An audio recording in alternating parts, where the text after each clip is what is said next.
Hello and welcome to the strangest gig I've ever played. Tales from the studio and the stage. Podcast where we hear the true tales, but all the strange, weird, wild, wacky, and or amazing gigs we have to take in order to make it as freelance and gigging musicians. I'm your host, Chris J. Norwood. On the podcast with us today is one Nick Seeley. So y'all stick around.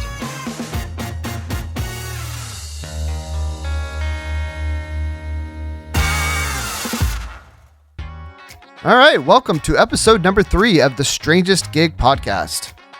Again, I'm your host, Chris J. Norwood. And a couple things before we get started.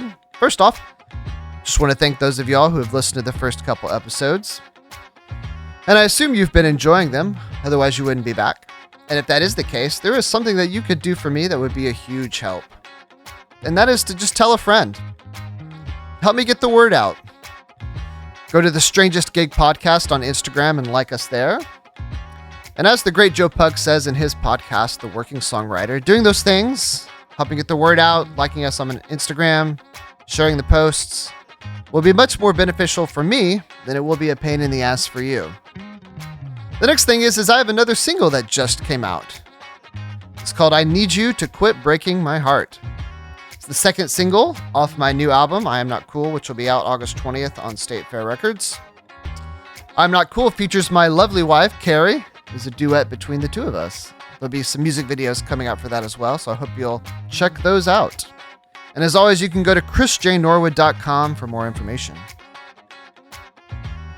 With us on the podcast today is Nick Seeley.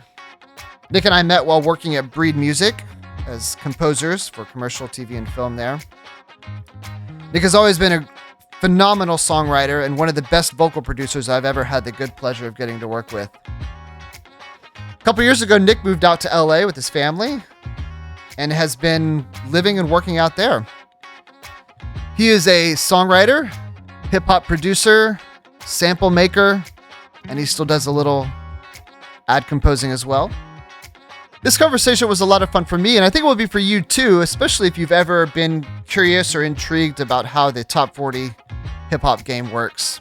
It is very different than a lot of other genres of music and the way they do it. And this conversation will give you just a little peek inside the process of how it works. So, let's get started.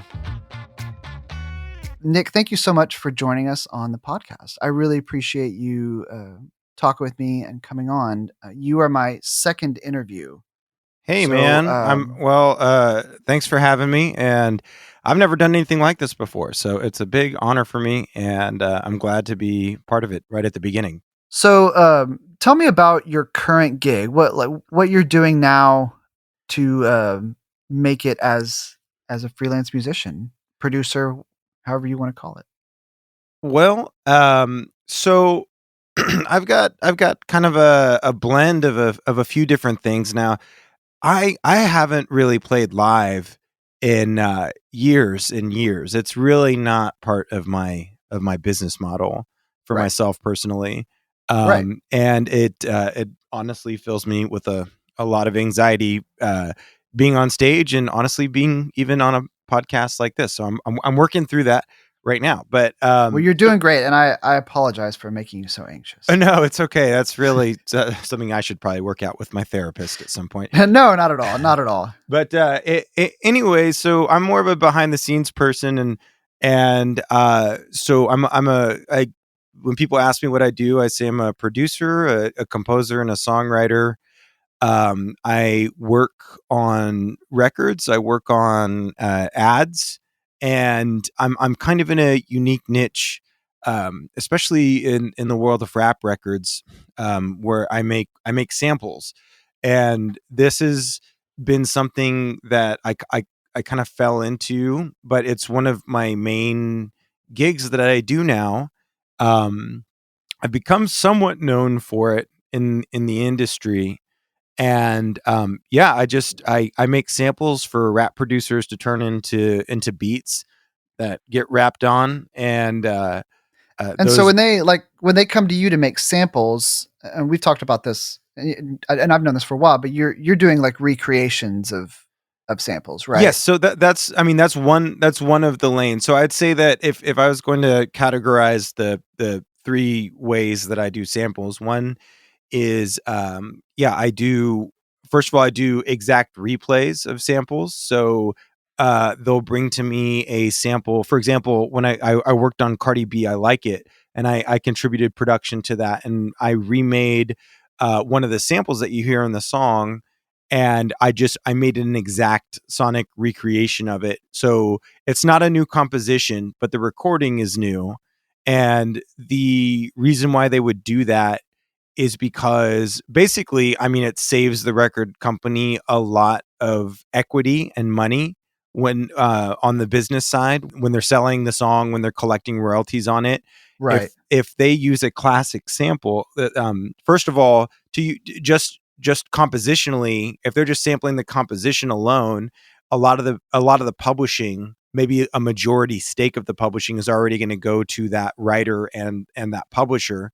And then if they're using the recording, then they're going to lose a lot of stake on the master recording itself. That will Right. also go to the original master holder. And if they so they're always trying to find ways to cut somebody out of that process, Right. and so they can keep more for themselves. So it really is just, at the end of the day, a business maneuver on their part. But their need for this service has been the source of a lot of business for me. And I they I think that they identified early on, when I was making original samples, that I was, because of my background in music for advertising, I had a lot of experience in making things sound very close to other recordings, and But not that's too close. not too close. In this case, though, Right. it did actually need to be as identical as As possible, close which as that possible. was Yeah. kind of a new thing for me. I've never actually Right. just gone for it, but it was something that I realized, like, okay, actually, the skills translate pretty easily. So that's one area that I get a lot of business, and that's great. So in those cases, I'm not considered a composer, but I will get often just full producer credit, because I am providing a lot of the sonics for the record. Sometimes I'm doing, I think there's three main parts to a rap record. It's the vocals, the drums, and then the rest of the music. And Mhm. I kind of fall into the rest of the music category Okay. on those records. And so I'll share producer credit with whoever else is on it. Yeah, I don't get any songwriter credit for doing that. And so that's one lane of the sample of my sample niche. Then the next side of that is when I fully replace samples. So, for example, they'll come to me, and some 19-year-old rap producer he sampled something from a Nintendo game, like an SNES game, Right. and the the the label isn't going to even try to attempt to clear that, because just as a matter of policy, especially with Nintendo, they just don't license their IP ever. It's been attempted in the past, and they've gotten cease and desist letters. They've had to completely, like, pull an album off the shelves because they couldn't get the clearance. They assumed that they would get the clearance, and it never came. So anyway, so that's where the sample replacement thing comes in. They'll come to me and they'll say, we can't clear this sample, or we don't even want to try to clear it, or just it's too expensive, any number of roadblocks. And so at that point, I come in and I just write something that has a similar vibe. I work very closely with the musicologist to make sure that there's no infringement. They take that really, really seriously. So that's another lane, an aspect to what I do. And then the third one is I just make original samples and loops, and I have a lot of relationships with rap producers and just producers from all over the music industry, and we just collaborate back and forth, and my original samples end up on all sorts of records. And it's funny, like, I didn't really know that this was a lane when I first started doing it, and I didn't know that. I always considered myself like a pop songwriter, and that's what I really wanted to do.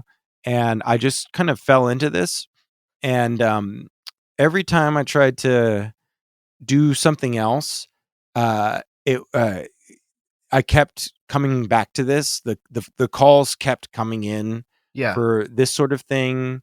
All my original samples kept getting placed. All of the songs that I was trying to write and place with pop artists were kind of getting dismissed and ignored. And I realized I wasn't really having a lot of fun in the collaborative sessions Yeah. where those sorts of songs were getting made. I realized that I actually do prefer to kind of just work by myself and work remotely. Right. And it kind of took 4 years of living, or 5 years now of living in LA to realize that about myself. I was really trying to live that LA songwriting lifestyle those first 2 or 3 years. So tell me now about the strangest gig you've ever worked on. Gig being a broad term in this sense. So Obviously.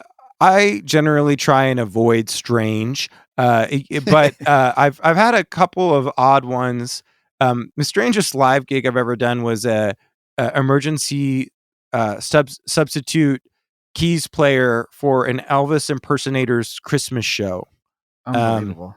And it was a 3.5 hour long Oh my production. goodness. Way too long. And that was just a bizarre energy overall. I said yes at the Yeah. very last minute. But Does Elvis even have 3.5 hours worth of material? I'm assuming so, yeah. There was a narrative to it too. So it goodness. wasn't like, it was kind of like a musical. It was a bit of like a one-man play sort of thing. Yeah. So he's up there telling jokes and and just like, hamming it up and like, being in the persona. And it was a packed house, little old ladies just loving it. They were loving it. But the whole time I'm just like, what am I, this is not for me. What did I sign up for?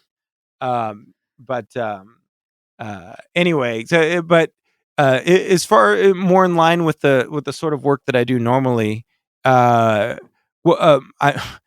this one was just ridiculous. Like, so the label calls me up, and this guy, I think I mentioned this earlier, like he had no, this was a different video game one. So this one, he had sampled a song from a theme from a PlayStation game, a PlayStation role-playing game. And it was probably not really widely known unless you're like a fan of gaming. But it was just the same sort of thing. They weren't even going to attempt to clear it.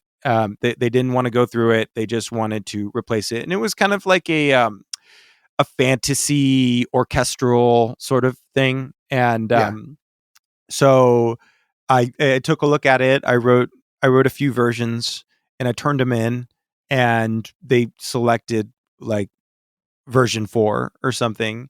They cleared it with the musicologist. We were good to go. And they write back and they ask me, okay, well, can you put it to the drums so we can hear what it sounds like with the drums? And as is often the case, I'm just like, hey, well, you guys never gave me those elements. All I've got is the full mix over here. So, I can't really sync it to that. You guys will have to do that on your end. So a week goes by and they call me back and they're like, well, that producer lost the session. And I'm like, okay, well, what does this mean? And they're like, well, we're wondering if you could just like, same way you replace the sample, could you just like do an exact replacement of the drums as well? Oh man. And this guy that did the drums, I'm not going to name him by name, but like he's a pretty famous producer just in these last so he few wasn't years. like some like young kid just getting started or anything. No, he is a young guy. Right, but it's not okay. But he's had he's had multiple chart toppers between now and 2018. And he's definitely one of the most well-known new names in the business. Yeah. And And I'm just sitting here, and I'm kind of like, it would take like it would take him like 5 minutes to redo this.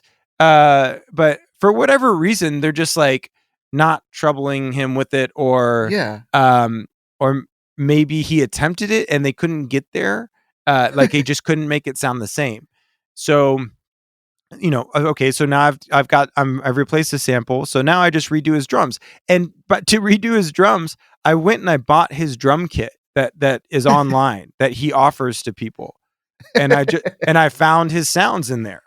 Yeah. And I just rebuilt it using his own sounds.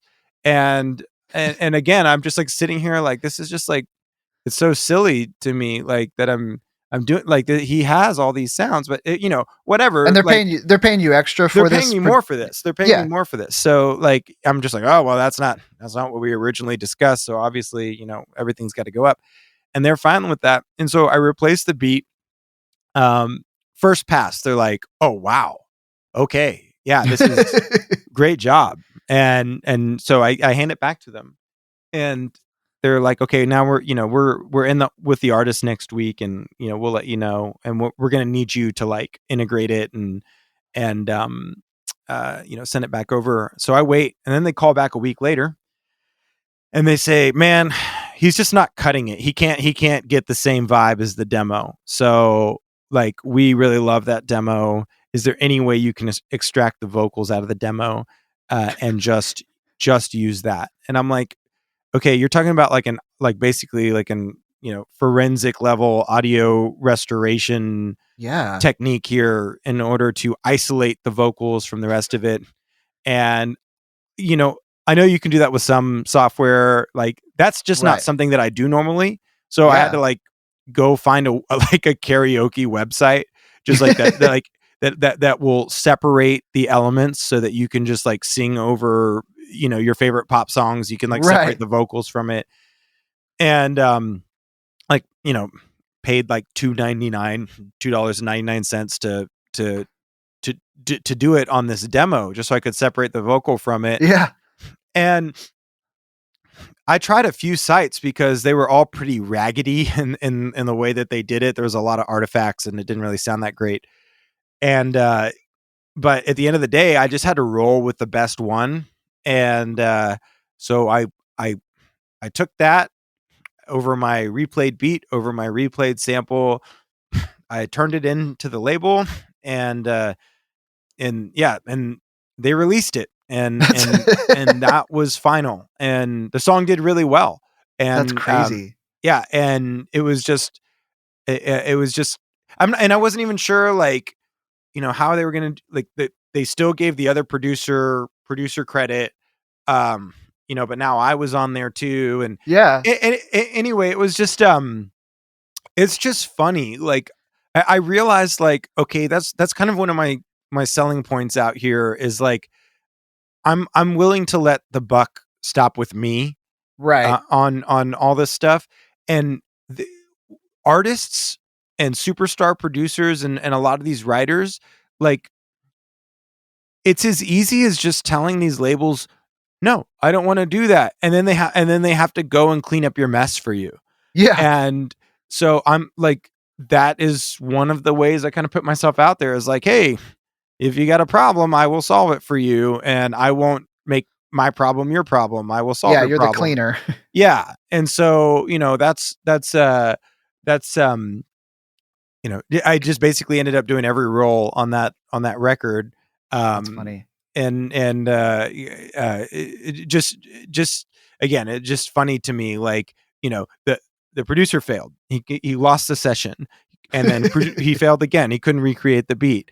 And then they couldn't clear the sample. The label failed, and then the artist failed. He couldn't recut it again and get it up to the label standards.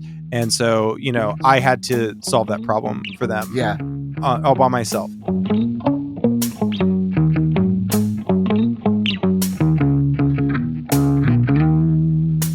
So that's one of them, and then the other one, which I'm sure that you're aware of, because this goes back to our breed days together, was how I figured out that I was a co-writer on Rick and Morty's Get Swifty, which are you familiar with the show at all, Chris? Yeah, a little bit. Yeah.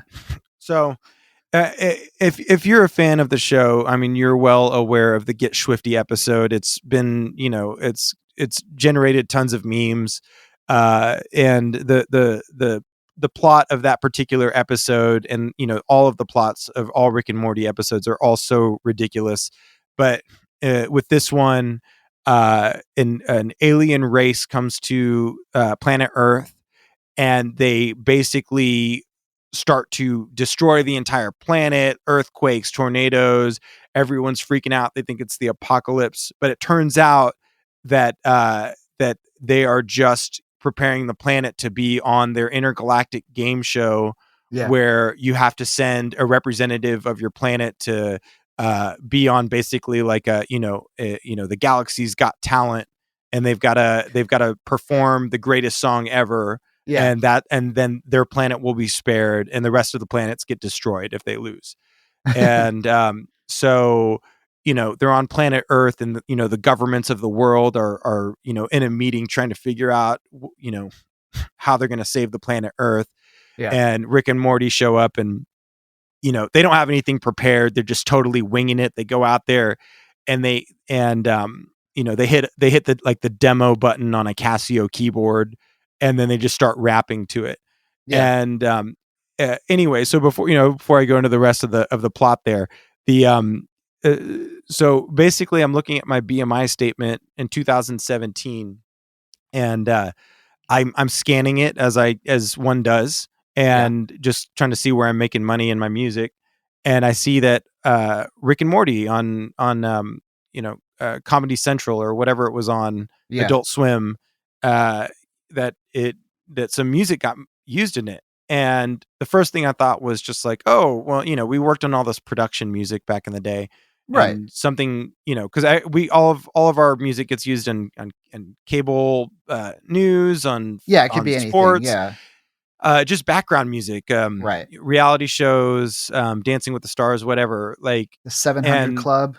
Yeah, and then right, and then I saw that the episode was Get Swifty, and I'm like, man, I know that episode really well because I'm a huge fan of the show, and I don't even remember what that was. Was I some background music? And then I go and I listen and I watch the whole episode, and when he hits play on that keyboard, on that Casio keyboard, and the beat kicks in, I realize, holy shit, that's it. That's the track. That's the library music. And our coworker Jason Zaffrey and I worked on that together, and we both ended up being writers on it. And they just took the instrumental and they wrote their ridiculous song over it. Get swifty, take a shit on the floor.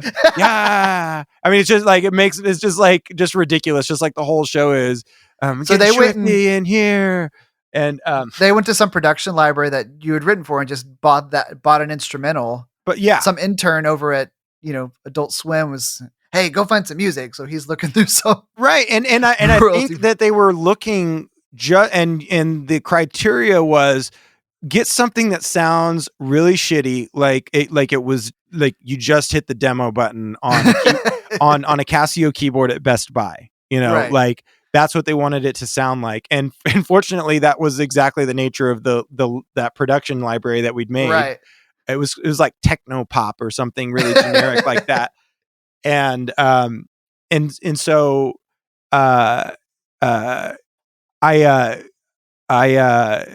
so I'm just like, look, I'm scanning through that episode, and I realized, like, wow, like we are the Get Swifty song. This is like, and it slowly just occurred to me, like, this is going to make me a legend in like among my peers. Like all my producer buddies are huge Rick and Morty fans.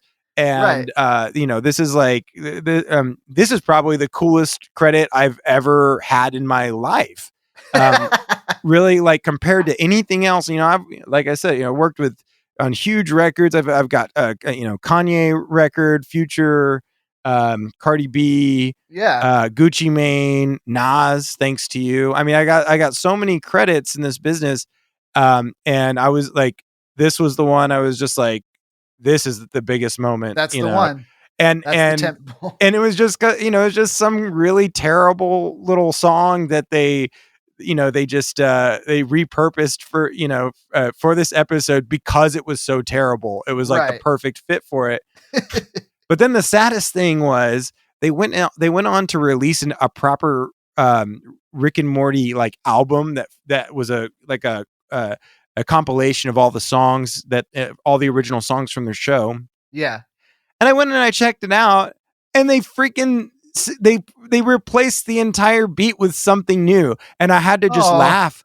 I had to laugh at the irony of that because it's like literally what I do. I replace the stuff that they can't clear, and that was a piece of production music from a Universal Music Library. Right. So, for whatever reason, they probably, it was maybe more complicated or cost prohibitive to release the song, as a commercial piece of music rather than in a TV queue.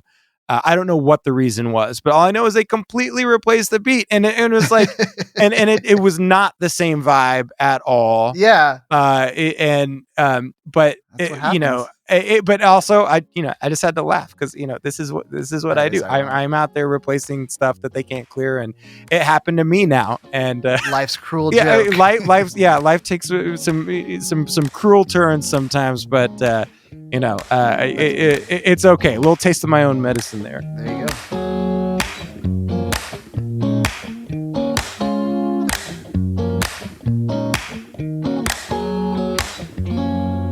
Tell me about your what I will say your dream gig or session is or placement.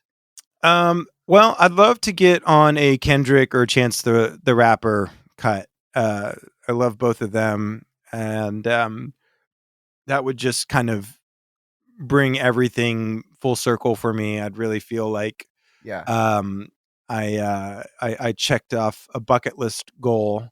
Right. I got on a Kanye cut, and that was pretty epic. Yeah. It's not really my. Was that a sample replacement? No, that was one of my originals. Oh yeah. Okay. Cool.